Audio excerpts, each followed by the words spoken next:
We are back for Hitting for the Cycle. The Major League Baseball season is just about to start with spring training games beginning this week.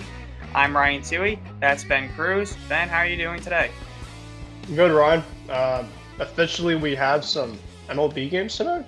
Well, kind of, right? We have the Dodgers and the Padres officially kind of capping off some spring training action today at 3 o'clock for those that are happen to be interested in. Shohei Ohtani won't be playing in those games, but obviously Dodgers Padres kind of a good start, for the year. So doing good, and looking forward to some baseball coming up. Yep, starting this week, baseball will begin to dominate the sports world as it goes on. There will be at least one game almost every day through the first week of November. So the grind begins this week. And we got a lot of stuff to get into for today's episode of Hitting for the Cycle. But before we do, of course, we just want to remind everybody to follow Hitting for the Cycle on Facebook, Twitter, and Instagram at HFTC follow the Empty the Bench podcast network at ETB Network. Follow our YouTube channel at youtube.com/ETB Network. And finally, listen wherever you get your podcasts. Yeah, and in terms of for Will spreads as well too, if you guys are looking for, getting into the action with your favorite team and parlays and all that type of stuff, doesn't want to obviously make your head spin. You can put fantasy dollars on the over unders. You can put the money line to spreads. It can compete with some friends in terms of baseball coming up or March Madness coming up, and it's a free app. So essentially, download the Will Spreads app. We obviously use it during the NFL season, and it's a great type of way to connect with friends and not have to worry about going crazy with money and wasting all your money away. Download the Will Spreads app and get it today. Yep, so the first topic that we're going to discuss today involves MLB Commissioner Rob Manfred, who made the announcement that he will retire from his duties in January 2029 once his tenure is up. Manfred, of course, has been the commissioner of Major League Baseball since 2015. This is going to be his 10th season as Major League Baseball commissioner. And to say he's a polarizing figure in the baseball community would be an understatement. Manfred obviously has really evolved the game in some good ways. I will give him credit where it's due. I definitely think some of the implementations of things such as the pitch clock were necessary in order to attract fans and to get them more into baseball games and to speed up the pace of play, because the pace of play has been a problem in baseball over the past couple of years before the implementation of the pitch clock. But it's been given good reviews. A lot of fans like it. It hasn't really affected the way they feel about the game too much.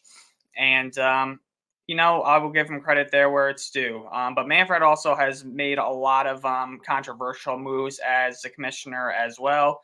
A couple of years ago, for instance, he moved the All-Star game from Atlanta to Colorado at the last second. That was a controversial move. Many fans in Atlanta understandably were upset about that. There's also the advertisements on jerseys, which fans are not too thrilled about as well.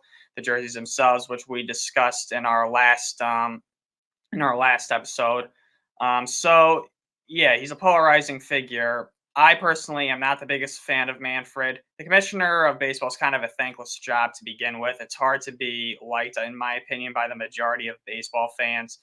So, I personally would like somebody who I think Manfred does genuinely care about the game, but I personally am just not the biggest fan of him. Like, I don't know. What do you feel about this? Yeah, I mean, obviously, it's still a couple years away, but thankfully, you know, somebody new will kind of come in and change some of the philosophy of the game. I do like the pitch clock. I know for a fact that a lot of people are kind of indifferent about it, kind of start the year. A lot of people thought that baseball is kind of a slower sport, right? So it's for a lot of people to coach the game and not have to worry about how the pace is going to be. But I think for just a fan specifically that wants to go there, watch the game, not have to worry about pretty much anything else besides watching baseball, that was a good type of product. And theoretically, postseason wise, a lot of people were worried about how it might impact the team, down the stretch. We really didn't have to kind of see that, and maybe it'll eventually maybe affect somebody, but at least to start off, the pitch clock was kind of something that he put in that a lot of people hated, kind of for to start off early on. But really, I think kind of as time went on, it was really good, and I think specifically for him, yeah, like I said, maybe a new voice in the next couple of years would be good because he's been doing it for a long period of time. I'm not sure who that would be. Possibly a guy like Theo Epstein, or Sam Kennedy, a couple guys from the Red Sox who might be talking. But yeah, I mean, good for Rob Manfred to obviously kind of move into something different in the next couple of years. But in the meantime, I think just one thing, Ryan, too, is a lot of people don't like him because he's very demanding, and he makes a lot of different type of decisions a lot of people don't like, and that's kind of why a lot of people don't like him. So, but yeah, when I saw that news, I'm just like, it's about damn time. Yeah, absolutely. I forgot to mention some of the other moves that I wasn't a fan of. I still don't like the runner on second rule to begin extra innings. No, no, no, no. That's a stupid rule if you It's ask not me. real baseball. I mean, you No. look at extra innings specifically. Um, I was actually at one of the longest Red Sox Yankees games I could recall that went to extras. Mhm. I didn't stay for it, but I don't know if you remember. And maybe it was in 2014, 2015. The lights went out in extra innings. I think this was Uh, 2015. I think it was at the beginning of the 2015 season. I know which game you're yeah, talking about. Yeah, it was yeah. ridiculous. And funny enough, so I brought a friend of mine that knew nothing about baseball, but he wanted to come just because me and him are real good friends. He's more of a soccer fan, but he essentially came to the bottom of the ninth inning. The Red Sox were up by 1 run, and he essentially during the game he's just like, "When does this game end?" And I'm just like, because he's been so used to like having a specific time clock and everything like that. I'm just like, well, it goes through 9 innings, and whoever has the most runs by the end of the ninth inning wins the game. So obviously, the bottom of the ninth happened. The Red Sox were up, and the Yankees got a home run. I believe it was Chase Headley, tied the I game, think and so, yeah. I'm like, you gotta be kidding me! Like, I was ready to get on that train to go home, celebrate a Red Sox victory, and my buddy asked me, he's just like, "Why is there some more baseball?" I'm just like, "Well, because somebody still has to find a way to win if it's a tie type game." So, way of looking at it in terms of extra innings, like, yeah, the guy in second kind of makes the game go a lot quicker, like you said with the pitch clock, but it has to be eliminated. That specifically has to go because that's not real baseball. It's So I and especially because of the fact that it just puts the away team at a humongous disadvantage compared to right, the right, home team. Because the home team, obviously, in extra innings, you'll win on offense, and yeah. whereas with the away team, they have to get back on the field and play defense. So it's Yeah. just I feel like the away team is just screwed in that case scenario more often than I not.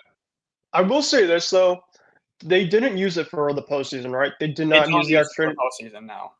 Yeah. So I think maybe Manfred's seeing this as potentially just an opportunity, like for the regular season, just because there's so many games of like we're just trying to change this rule up to kind of go quickly, quickly, quickly. Yes, it's obviously not real baseball. The fact of, and I still hate the rule, but I think on top of the outrage that maybe he was talking about during the regular season, if that essentially that rule went to the postseason, oh boy, yeah, Mhm. that would be. Imagine if it's a Yeah. game 7. It's like the Rangers Astros, for instance, a great, great series went on in the final game, and you have something like that going to extra innings with a guy on second base. Imagine the outrage that Oh would yeah. happen. They won't. So No, they said they won't do that during the postseason, and rightfully so. That should not come anywhere near the postseason. But it is what it is. Unfortunately, I probably would have if they had runners on first and second to begin an inning. I could probably get behind that a little more because then you have a chance for a double play. Um, right. but still, I just don't like starting an inning off with having a guy like take a base. That's just it's garbage if you ask me. And it's a tainted. It's the win just feels a little more like tainted if you Well, ask me. the funny thing is though, with a lot of the extra innings rule, is like there's some teams that I saw last year during that rule and just like legitimately just bunt the guy over to third base, a sac fly, just play a small ball, and you win the game. It's like there's so many people that think that there's only a guy at second base. All we got to do is hit the ball out, or just hit like a single or something like that. It's Bunting's a like there's lost just art. some teams specifically that are kind of like, wait, we have a guy at second base. And like the inning just started. It's like there's some teams that kind of overthink that rule. Like Yep. at least I have thought. No, it should be a theoretically, it's not rocket science at all. You're right. All right. It's what baseball has been all these years, but unfortunately, not many guys know how to bunt anymore, and it's kind of Yep. driven me crazy as a baseball fan. If you're It's in the the major, analytics too. you make it to the major leagues, you have to learn how to bunt. You got to know how to bunt, and it drives me nuts it drives me nuts that more and more guys just don't know how to bunt anymore or bunt effectively. Now I see guys just bunting and popping up to the catcher or just hitting a weak chopper right back in front of the catcher or to the mound. Like bunting is just a lost art nowadays, and it's a shame. And it definitely because bunting, the sound of it. I mean, in theory, bunting may not look as exciting, but a bunt can be very exciting, honestly, because it can be Hmm. unpredictable and it can catch the offense, it can catch the defense off guard. So it drives me crazy when teams don't utilize that more effectively. And it's a golden opportunity to do that with this extra inning rule, with the ghost runner, as they like to call it. But teams just don't really do it. And like you said, part of it boils down to analytics and the way the game is played. So it is what it is. But yeah, Another thing, really quickly too, is um, the pickoffs. I know that Manfred obviously had the pickoff thing in terms of if you look over, I think more than twice, mhm. then essentially the guy advances or something like that. If you don't get him on that third time, Yeah, I think you get one pickoff throw. If you throw over yeah, again, then either you get him out or he takes second base. I think. because there's a lot of times last year too that I was when I was watching games. It's like, they try to do a pickoff move, and legitimately the guy was literally just at first base. They're like, why are you throwing it? Like, let's go, let's pick it up. And that's think that's one thing too that Manfred I do give credit for with Manfred, as much as I don't give him credit for a lot of things, is he's trying to kind of change things up in terms of some rules. It's just like, what are we doing here? So at least he kind of changed it up that way. Actually, the rule is after a third step off, the pitcher will be charged with a balk unless Okay, thank you. one offensive player advances a base or an out is made on the ensuing play after the step off. So that's a different topic for a different day. But yes, Mm. so Manfred leaving the commissioner's office after January 2029, and it's going to be quite a wait. We still got to wait 5 more years for that day to happen. Hopefully, these next couple of years fly by. Yeah. So moving on, MLB is likely going to be expanding soon to 32 teams. There's been talk about teams being put in Nashville and Salt Lake City. Obviously, the A's are trying to get out of Oakland, so baseball could look drastically different in the coming years. Maybe by the time Manfred leaves office, baseball could have an entirely different look and feel to it. So yeah, like I mentioned, the two cities that are being considered are Nashville and Salt Lake City. But it's not official or anything like that. Those are just discussions. Obviously, there's been discussions on maybe bringing back baseball to Montreal. There's been talk about Portland, Oregon, just different ideas. If that were to happen, though, like I said, the way that baseball is with these divisions, the divisions I think would either cease altogether or they would be realigned. They may implement different divisions or leagues in general and restructure, who's in what division and whatnot. Personally, for me, I don't really want an expansion. I think 30 teams is plenty. I think that's more than enough.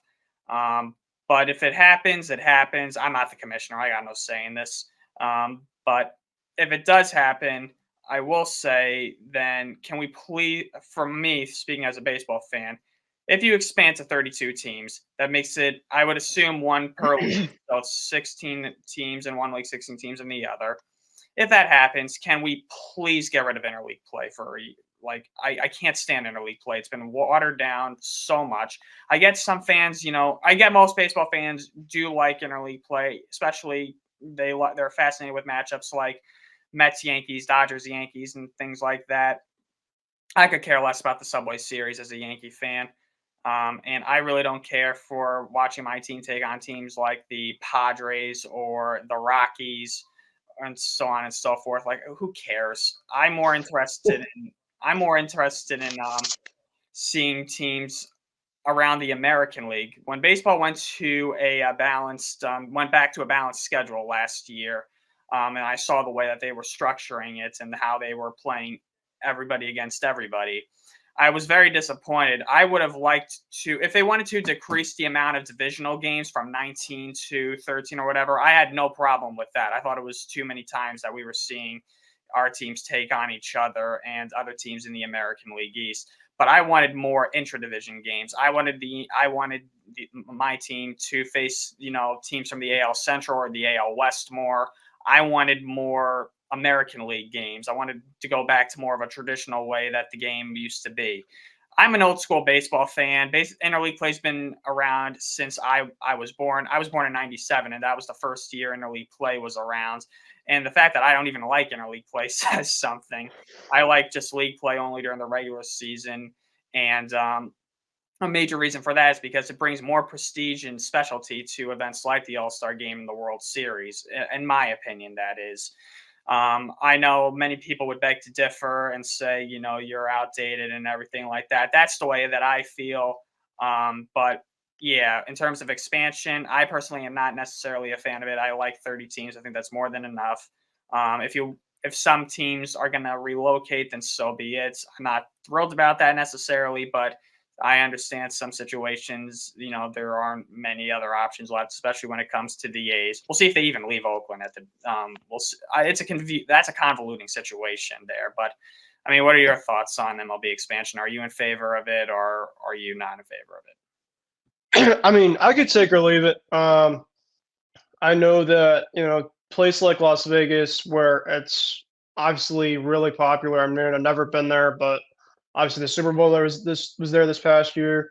Touristy for a lot of people. The thing is, Ryan, too, is the reason why I wouldn't be for it is because there's a lot of places like Las Vegas, Oklahoma City that have AAA baseball teams, and minor league baseball as of late has been, I want to say it's been affected, but it's just like they need to get some type of revenue. And if like they're in a specific type of city where a major league team kind of takes over with the AAA team, it's like, well, they're not going to get as much type of recognition. It's kind of that kind of way it is. Or they essentially just take that AAA team out specifically.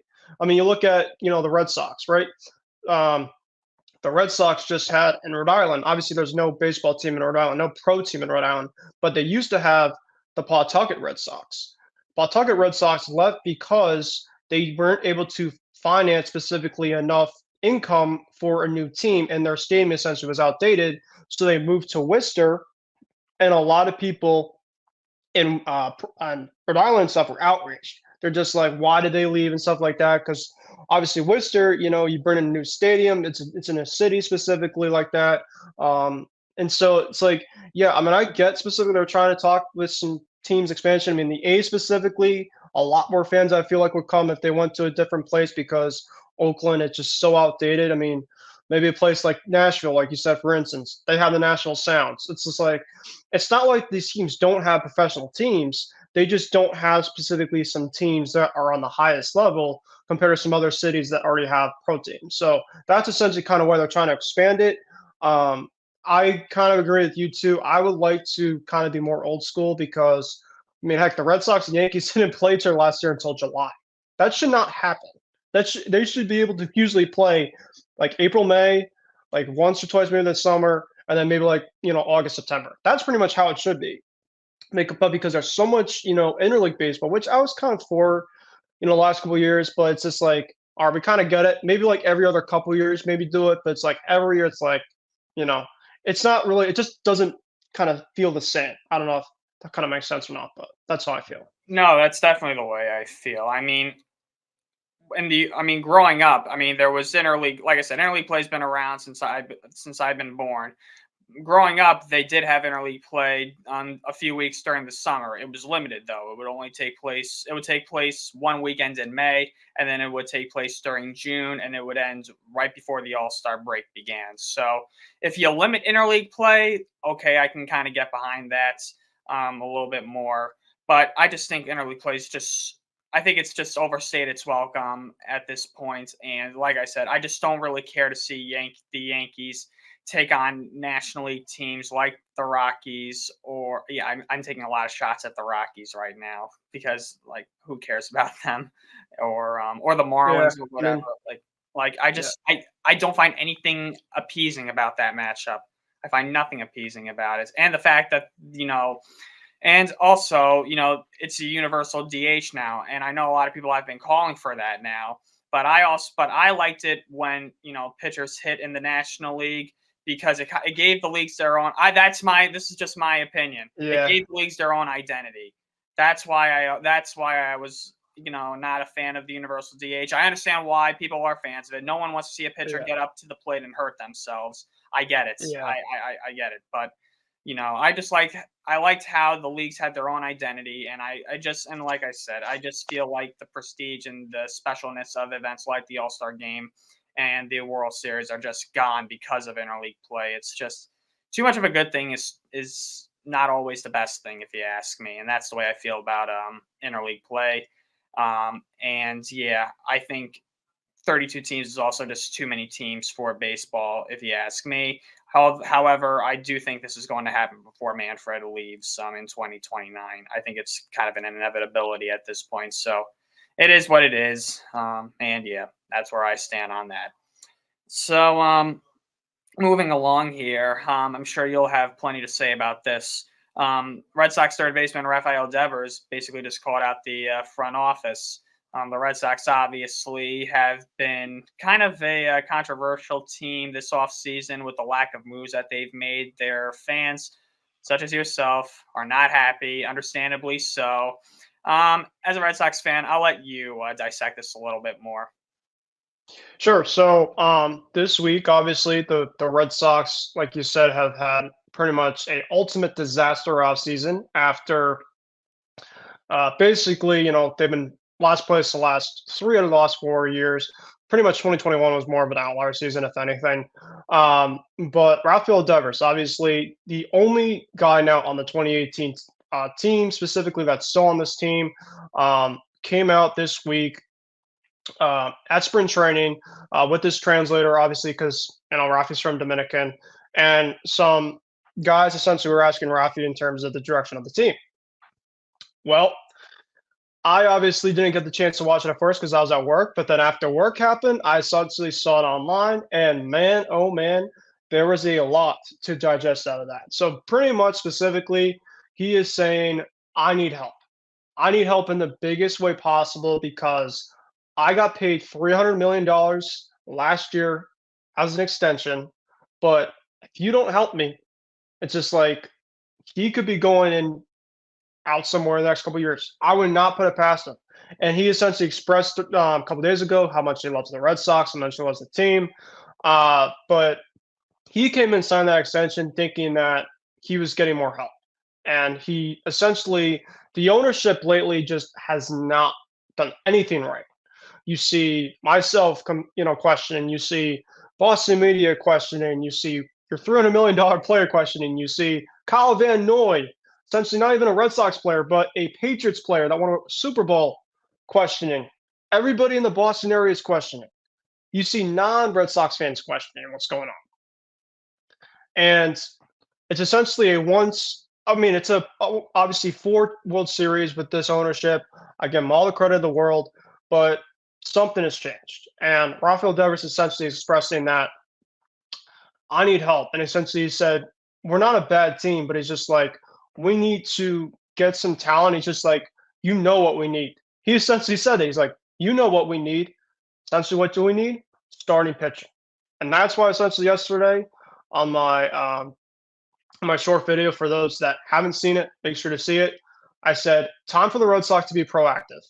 And you obviously mentioned last week that the Red Sox would take a look at Jordan Montgomery. I still think that the Red Sox, even if they got Monty, are probably a playoff team, but the fans just need hope. That's essentially right now what's going on. And Rafael Devers, he's not a spoken leader. He essentially came, and I give him so much credit because he's usually a guy that's very quiet. He's very humble, understandably so. He just kind of goes out and plays the game the right way like he always is. But he came this week. He essentially went a different direction. He said, I'm getting paid so much money, something's got to change. And Kenley Jansen, also, for instance, a couple days ago on a Boston puck, he's just like, I'm only here for another year, and I thought things were going to change. Nothing's changed. There's some type of disconnect, Ryan, and the ownership that's not clicking because when you heard the full throttle comment, essentially John Henry, on the other hand, didn't see it that way. So you're seeing players calling out the front office. You're seeing myself calling out the front office. Rafael Devers is just another piece of what essentially everybody in Red Sox land is trying to get to. And that is, let's go. It's time to get moving to the front office because we want to make this Red Sox team great again. And it has not been good at all. Yeah, despite the Red Sox success, like you mentioned, 4 World Series titles under this ownership, there's also been a lot of bad years under this ownership as well. A lot of last place finishes. We actually have the video clips of Devers delivering these comments, and we want to play them very quickly to show you what we were talking about here. Sabemos que el año pasado necesitaban muchas cosas, este año también, todos los equipos necesitan algo, pero si la organización ve lo que no hace falta y no lo buscan, yo voy a tratar de dar el 100% de mí cada vez que me ponga en el terreno, lo que haga la oficina es parte de ello. Yeah, I know what we needed last year. I know what we needed this year. A lot of teams need a lot of players, a lot of additions. I can't control what they do. I just can control what I do. Just to go out there each day to give my 100% and try to be the best version of myself and trying to help my team win. Pero ellos tienen que hacer un ajuste este año porque no nos puede pasar todo el año la misma cosa, sino todo el mundo juega esto para ganar y estamos en buena posición. Ellos nos tienen que ayudar a nosotros también los peloteros. But they need to make an adjustment to help us players to be in a better position to win. Everybody in this organization wants to win, and we as a player want to win, and I think they need to make an adjustment to help us with. No estoy diciendo de que el equipo no esté bien, pero ellos también tienen que tomar en conciencia lo que no hace falta. I'm not saying that the team is not okay right now, but they need to be conscious of what are the weakness and what we need. Lo ve y yeah, no, there's some.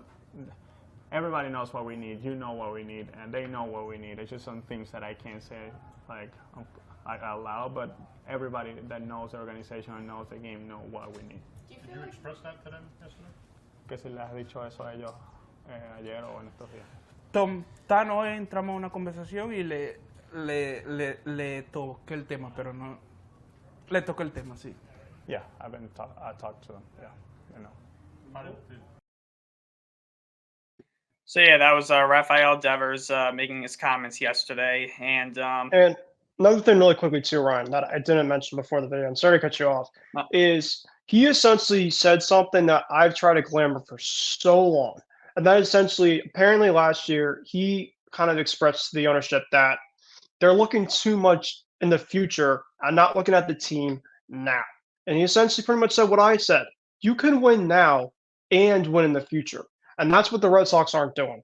And when your $300 million player essentially is saying that specifically, you know, obviously the ownership is going to do what they can. And I don't trust John Henry now. I don't trust him essentially to go out and get all these guys, despite the fact that the Red Sox, we'll talk about in terms of the remaining free agents, like we said last week, but I don't trust them to go out and get some starting pitching. I just don't, because you're just seeing guys specifically left and right this offseason calling out the front office and we need help. And that's kind of the latest with Rafi, is essentially saying that we need more help specifically, and we could win now and we can win down the line. There's just no excuse.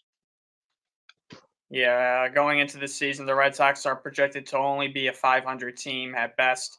And yeah, it seems like there's just a lot of turmoil between the players and the front office right now, and the fan base. So it's definitely a rocky road for the Red Sox going into the 2024 season.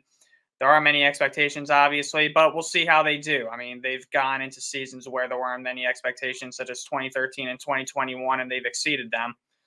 We'll see if that's one of them. But with the lack of pitching in that rotation, you know, it doesn't really look that promising. So we'll see what happens with the Red Sox in 2024. Moving along, we are going to be going to a very polarizing figure in Major League Baseball in general. Another one, Anthony Rendon of the Los Angeles Angels of Anaheim, or Anaheim Angels, whatever the hell you want to call them, has once again put himself kind of in hot water. A couple of days ago, he was interviewed by the press, and he was quoted as saying, "Baseball has never been the top priority for me. My faith and my family have come before it, and if that's the case, if I have to leave, then I'll leave." That's basically what he said. Now, personally, for me, look, we're both not Angels fans, obviously. I know an Angel fan. well, I will say that. well, personally, for me, look, I don't have a problem with players saying, family comes before baseball or anything like that. That's the way it should be for any occupation. Your family, your personal life should come before your occupation, regardless of, what your occupation is. So I don't necessarily have a problem with that. I don't have a problem with him saying that faith also comes before, baseball. I got no problem with him saying that stuff. However, this is coming from a guy who has only played in 200 of a possible 546 games with the Angels ever since he signed that contract prior to the 2020 season. Rendon, of course, signs a 7-year deal after the 2019 season, and it was worth $245 million. This was obviously coming off of a World Series championship season with the Washington Nationals. He was being praised around the game as one of the top players in the game itself. He was looked at as one of the best free agents going into that offseason. And he essentially has done absolutely nothing with the Angels other than get hurt. And his demeanor has just rubbed fans the wrong way. And personally, for me, where I have a problem with this is the fact that he is basically just taking advantage of that contract and is not giving it his all at all. He has not cared about, putting on the best display of baseball he could possibly do. And he's just taking advantage of this. He's basically just riding along with this contract, basically saying, "Hey, I'm sitting pretty here. I'm getting paid all this money. Kiss my ass. Who are you to judge me?" And it's rubbed fans the wrong way. He's never been about baseball. He's been unapologetic about it as well. He's not enthusiastic about it at all. He just does this to make a living. If that's the way you feel, fine. But, and I understand playing 162 games a year, playing almost every single day from February, depending on how far you go, into November. I get it. The season can be a bitch. I absolutely understand that there are going to be days where you're going to feel like crap and not going to want to, lace up your cleats or whatever. And I get I'm sure there are days where guys are just feeling, "Oh man, I don't feel like playing today," especially a day game after a night game. They're human. I understand that. But you're still getting paid so much money. You have a dream job, a job that, thousands of young boys and girls even grow up and hope to make it one day. And, this is the way that you're treating it. It just leaves a bad taste in a lot of people's mouths. And yeah, he just rubs people the wrong way. He's obviously not about the team, and he's not about the game. Mike Trout was saying a couple of days ago that he wants to win a World Series for this team. A lot of the guys on the Angels, I'm sure, want to have a good year. And then you got this guy who's, getting paid to basically just sit on the bench, who has been paid to sit on the bench and has done nothing ever since signing this contract. I can't imagine he's popular with his teammates. He's surely not popular with the Angels fan base. And yeah, it's not a good look for Rendon regardless. I know he probably doesn't care. I know he doesn't care what people think about him. But yeah, at this point, if I was the Angels, I would just cut the cord with this guy. He's just been nothing but a cancer to this clubhouse ever since he came on board in 2020. His demeanor has sucked. He has done nothing. Like I said, he's always hurt, and his heart is definitely not in it. He doesn't care, if you ask me. So that's where I stand. And yeah, that's my little rant on Anthony Rendon. I like it, Ryan. Yeah, I mean, I agree. He's essentially kind of pretty much saying, like, I get it. Like, who wants to go though for a 9-to-5 job? Theoretically, people, that I've talked to that have 9-to-5 jobs, it's just like, oh, I love it. I mean, obviously, people that want to love their job is good, but there's many people typically that want to get their paychecks and essentially just like, I'm doing this so I can make a living. And Anthony Rendon, like you said, he has his dream job of playing in the major leagues where so many other people would love to play. And he's just like, yeah, he's just like, I have other priorities. It's just like, I get it. Family, of course, comes first, right? But, you got this chance that a lot of people would love to take in your place. And you're making it like it's just not like a different job. And it's just like, it's professional baseball. I mean, come on now. I think another thing too, Ryan, is he's essentially trying to throw the Angels on the bus. It's just like he's either because he won the ring, of course, Washington. He's either just trying to make it a fact of like, oh, get rid of me, and I want to try to like get myself on a winning ball club, which could happen. So I think he's just trying to kind of play under the bush or something like that. Um, or he's just essentially just saying like, listen, you know, if I get the chance to move on from professional baseball, I'll do it. And it's just like that's where I kind of respect him in a way. It's just like there's just not a lot of players specifically that are just kind of like, listen, baseball's great, but there's other things, in life too. And we're all human. I get it. But what I don't like specifically is like a guy like Mike Trout. I feel like these two guys are total polar opposites. Anthony Rendon specifically is just like, listen, this is just a 9 to 5 job. I can really take a leap playing. I could just make my paychecks. I want a ring already. And Mike Trout is just like, I'm pretty much being as loyal as I can to be with this organization for a long, extended amount of time. I'm trying to get that World Series here, and I want to be a family man. I mean, that's it. No, yeah, absolutely. I mean, at the end of the day, baseball is not just a standard 9 to 5 job. It's a year-round commitment. I mean, Rendon also still has a couple more years left of this deal with the Angels. In 2024, 2025, 2026, he's getting paid $38 million a year, and he has a full no trade clause. So, right now the Angels just have their hands tied behind their back, and they really don't have anybody to blame but themselves in regards to this mess. And look, at the end of the day, baseball is part of the entertainment business too, just as much as it is part of the athletic business. And like I said, playing every single day for 162 games a year, it's not easy. You really need to be fully committed to playing Major League Baseball if this is the way you want to make a living. You can't just half-ass it. Otherwise, life is going to be a living hell. But unfortunately, Rendon has just relied on his talents. Look, he's a talented ball player. He was a talented ball player when he was in Washington, but he relied solely on his talent to propel him through his career. And yeah, he just does not have the same passion that most Major League Baseball players do when it comes to the game.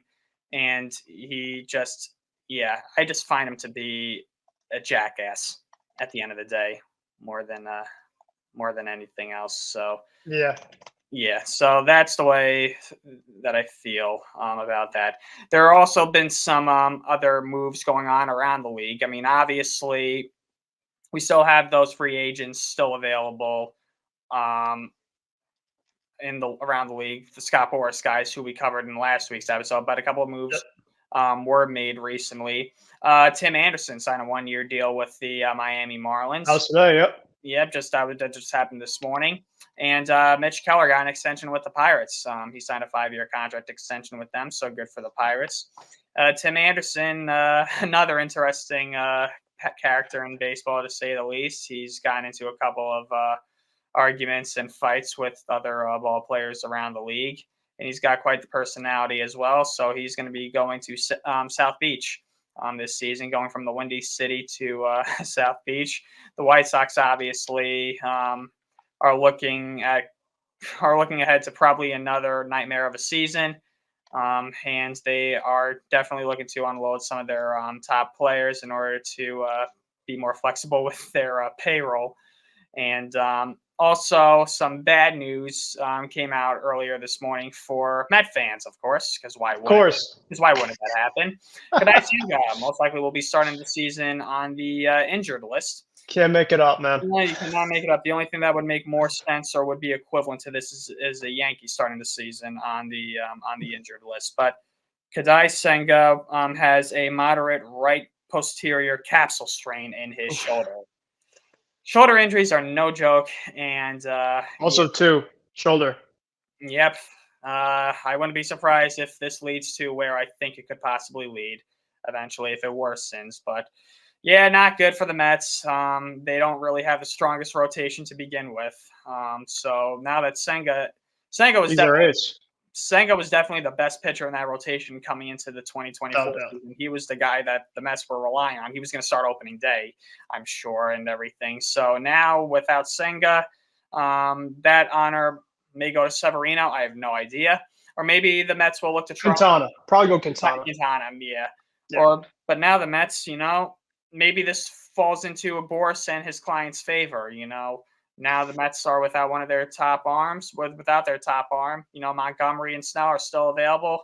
Maybe this is what they were hoping for, some guys going down, and then this is what leads the Mets to, a pressure point to sign one of these guys to join the team, and we'll see if that happens. So, Senga was also 7th in the Cy Young voting last year. So he had a very strong opening season for the Mets, and this is just a massive blow to the Mets and what it was a tough off season for them. And they're also projected to just be a 500 team this season, and this certainly doesn't help the cause. So hopefully, Senga's able to heal from this quickly. Hopefully, this doesn't require any major kind of surgery or operation or whatever. But we'll see. I'm not a doctor. Look at last year with the Mets. Justin Verlander. He was supposed to be starting opening day for them. And he had an injury that lingered, I believe, until like June or July. Max Scherzer, obviously, the Mets just has terrible luck. They're like the Yankees and the Mets. Two things in New York that can go together. Awful luck, injury-wise. Yep. And with pitchers, too. You just kind of realize, always with pitchers.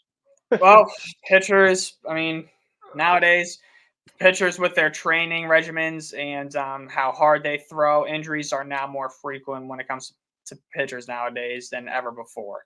These guys are taught to throw as hard as you possibly can and to strike out as many guys as you possibly can. And that just puts more pressure on the arm and eventually leads to more surgeries. So it's the way the game is, for all the gas that they throw on the mound, the surgeries are just getting more and more frequent. Hopefully that's not the case with Senga, but we'll see. This is also an interesting news. Hyunjin Ryu is returning to Korea to pitch in the Korean League, and he signed an 8-year deal to reunite with the Hanwha Eagles in the KBO. It is worth 12.8 million US dollars. In Korean terms, it's 17 billion won.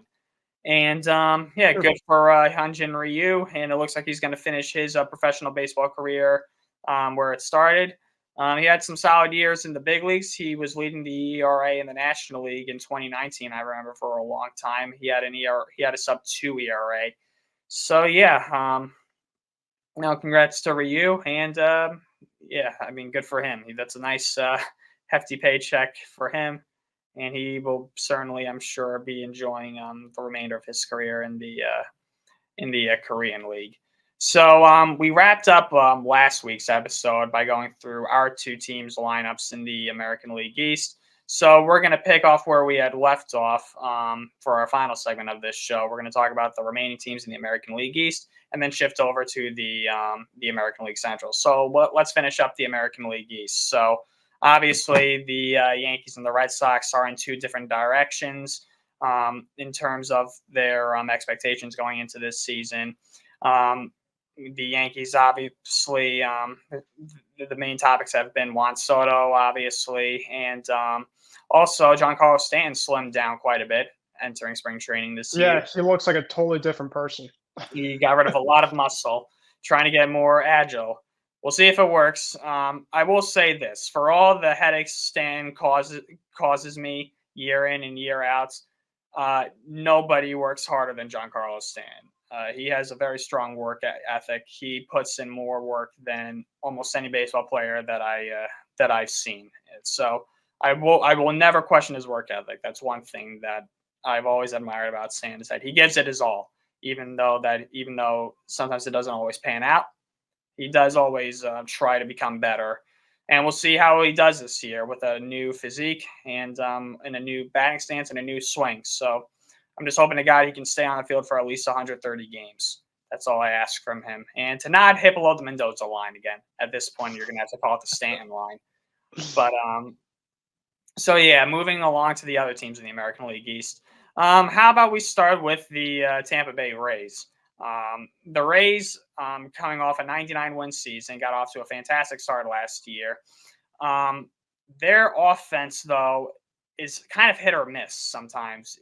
A lot of guys in that lineup, you look at it on paper and you look at it and you're thinking, who the hell are these guys? And yet they will score a bunch of runs. There really are no superstars on the Rays. They are a cohesive unit. They play together. There are a lot of blue collar workman-like baseball players who play together as the team, and they rely on one another. So the Rays, I know they lost Luke Raley, who was one of their who was one of their biggest bats in the lineup. Raley, I believe, is in Detroit or the Mets, if I'm not mistaken, one of those two teams. But yeah, I'm not sure. Give me a second. But the Rays, in my opinion, are going to be relying a lot of guys like Wander Franco. Oh no! Oh my God, not Wander Franco. Holy mackerel! I was gonna say, Ron. I'm sorry. That was it's been a long off season, man. Yandy Diaz. Holy crap! Yeah, Yandy Diaz. there we go. Rose Molina, Taylor Walls. Oh my God, I feel stupid. All right, those are the three guys I think they're going to be relying more so in that lineup than anybody else, and understandably so. Rosarena is the big power bat in that lineup. So they're hitting, like I said, it really is just hit or miss. I think just based on the way previous years have gone for them, I don't know if you can fully rely on that lineup to propel them to a championship. And we've seen in the playoffs, the offense just dies once it gets into October. So the Rays, I'm sure will be a good team again this year because every year I doubt them, they still are competitive. But at the end of the day, I just don't think they have enough what it takes to, make it all the way to a championship. I just think that they are just lacking consistency, and I think they just fold at the worst possible time. I mean, what do you feel about the Rays going into this season? Yeah, the Rays to me are just one of those pesky, annoying teams that you just feel like they don't have a lot of talent, but they just get it done the regular season. Like they will just casually win at least 85 to 88 games, and you're like, really? Like, just it's like, oh yeah, because they're the Rays, and it's just for a team specifically. I mean, I know that they're going to go to a new ballpark in the next couple of years. Speaking of expansion, they're going to be likely going to. Apparently, they're going to be in St. Petersburg by the day. But I was down in Florida over Christmas break, and I was talking with my dad's buddy that lives down in the Tampa area, and apparently they're moving it. The ballpark essentially is getting moved to the Bay part that has a lot of traffic. So that's not obviously going to be great, but regardless of that, that's another story for another day. In terms of the Rays itself, they lost McClanahan for the year because of Tommy John, so that's a massive blow. Shane's obviously one of the best pitchers, not only on the Rays, but in baseball. They lost Tyler Glasnow, obviously, to the Dodgers. So their best pitcher now is Zach Eflin, who I think personally had a pretty decent season last year. Of course, he was with the Phillies. And then kind of from there, they have guys like Taj Bradley, kind of one of their top prospects. That's been kind of hit or miss. He pitched a lot last year. Their best, obviously, overall player, I'd say this year is Randy Rosarena. He's probably their best overall hitter. He's just a great player for the game. Brandon Lau, obviously, is a Red Sox killer. Great player. They got Isaac Paredes. They got some guys that can match. It's just a matter of can their starting pitching without two of their workhorses get it done, especially in the postseason, because they've already been a team in the postseason that they're a nerd analytically type of team that it works in the regular season, but it does not work in the postseason. And it has not been proven otherwise. Obviously, they made it to the 2020 World Series that COVID season. But, outside of that, they haven't done anything to me. They're just like, well, they're the team that's going to go to the World Series. They're just kind of a team that's going to give a lot of teams fits in the regular season and then just fall off kind of when it matters most. They I'm trying to think of like a football team that kind of has a similar vibes in a way. Uh, that obviously has not won a lot recently, but they win kind of a lot during the regular season. The Miami Dolphins, perfect example. Another team from Florida. That the team is kind of they do really well in the regular season. They kind of give teams a lot of fits. They obviously give my Patriots a lot of fits during the Brady years. But when it comes to really big time matchups, in the post, around the most, they just never get it done. So that's kind of the way I see the race. Yeah, I agree. Let's go to the Blue Jays next. The Blue Jays have a very formidable lineup. They got a lot of threats in that lineup. When you look at it on paper, obviously you got George Springer, you got Bo Bichette, you got Vlad Guerrero Jr.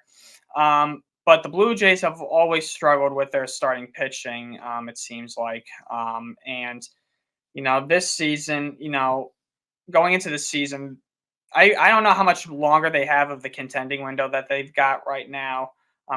So I think this is kind of a make or break year for the Blue Jays. Now, obviously, they are going to lose Matt Chapman. He's a Scott Boras client, and he's a free agent.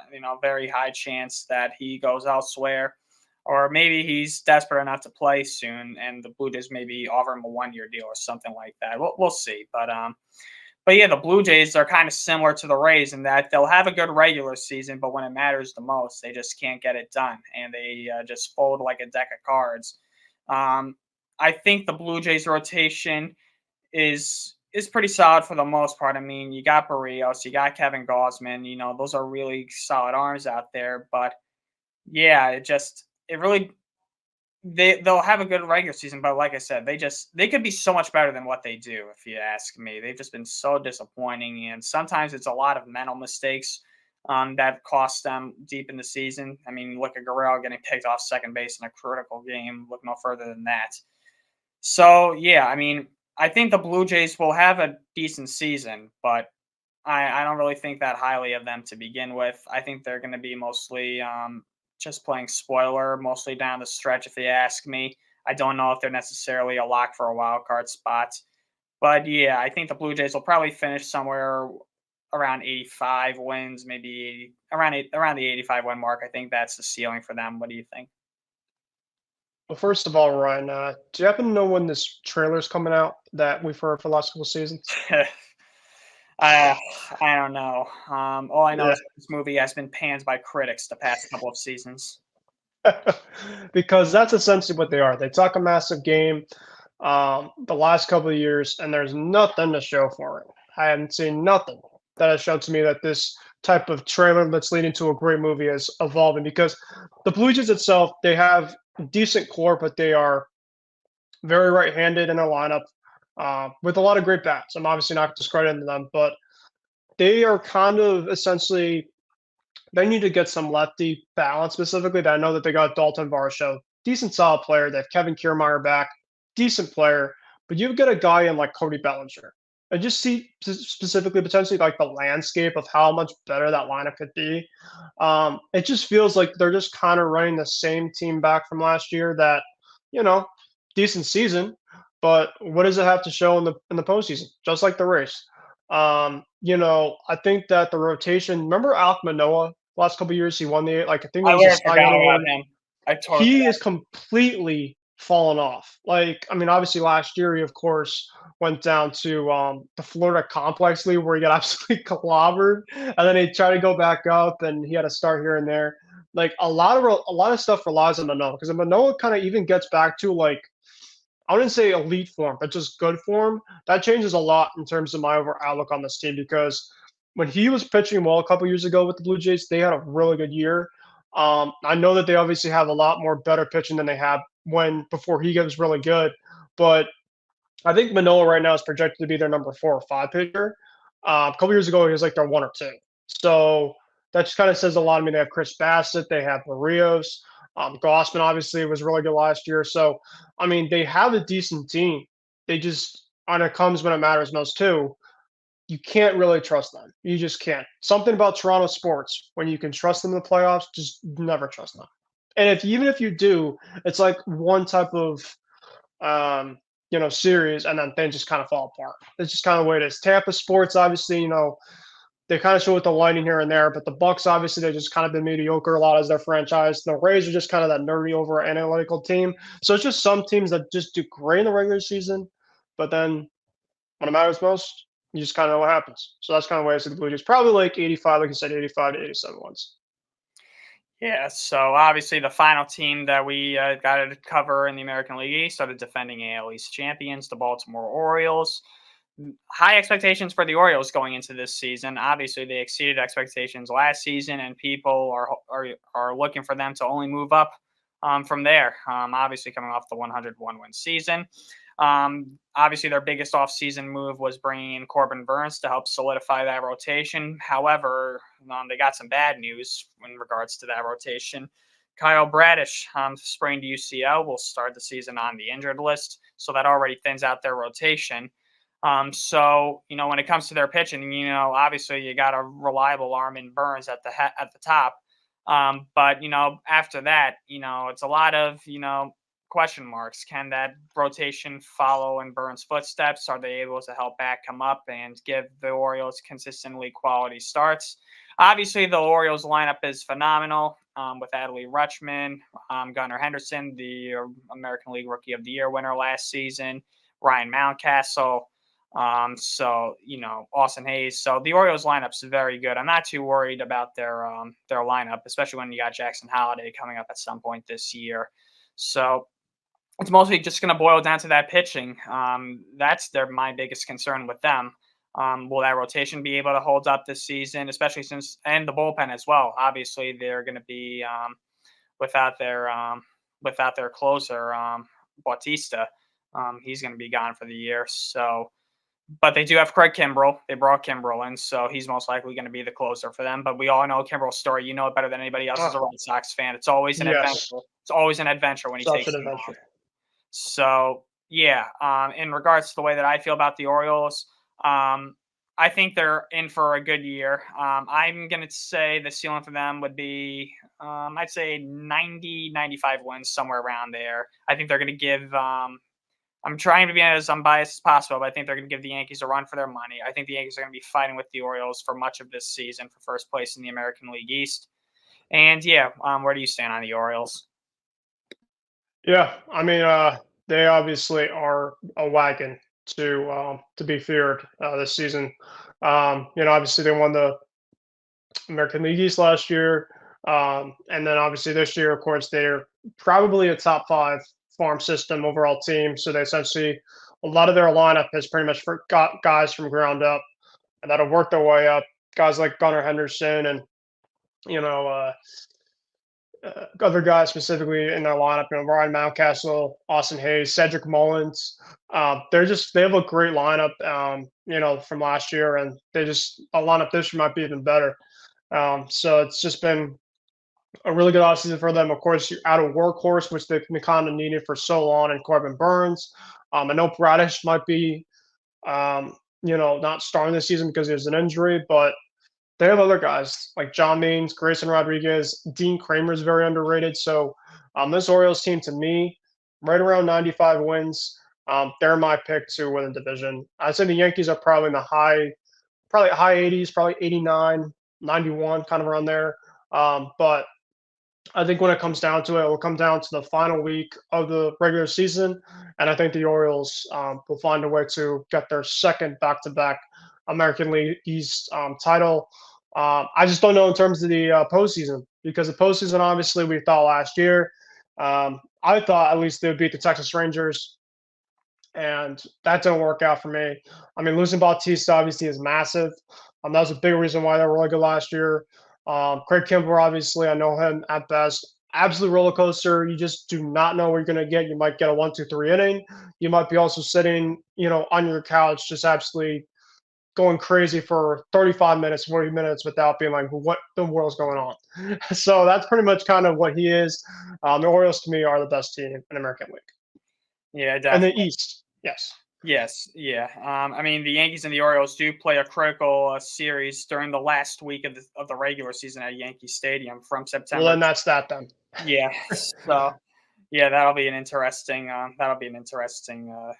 series. But I know we said we would do the AL East and the AL Central, but we're out of time. So we'll cover the American League Central in our next episode. But thank you, everybody, for watching this episode of Hitting for the Cycle.